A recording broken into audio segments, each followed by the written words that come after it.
क्या आपको पता है श्री बांके बिहारी जी के हाथों में बांसुरी क्यों नहीं है और उनकी प्रकटने की कथा क्या है? तो आइए जानते हैं। श्री बांके बिहारी जी का प्राकट्य मार्गशीर्ष मास की शुक्ल पंचमी तिथि को बड़े धूमधाम से मनाया जाता है। वे स्वामी हरिदास जी के माध्यम से प्रकट हुए थे।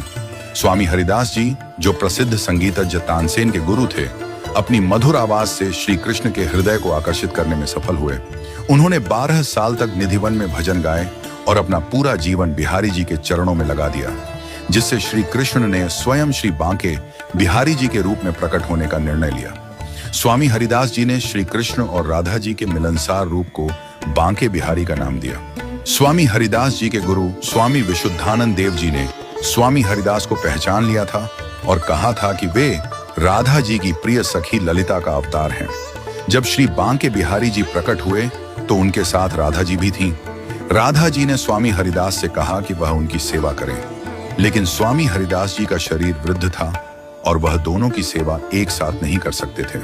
तब राधा और कृष्ण दोनों एक साथ समाहित हो गए। इसके बाद स्वामी हरिदास जी ने एक आकार में सेवा करने की विधि की शुरुआत की।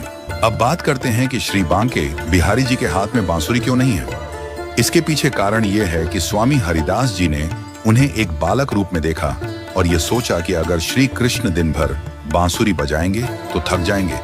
इसलिए श्री बांके बिहारी जी केवल शरद पूर्णिमा के दिन ही बांसुरी धारण करते हैं। एक और रोचक तथ्य यह है कि बांके बिहारी जी के मंदिर में मंगला आरती नहीं होती।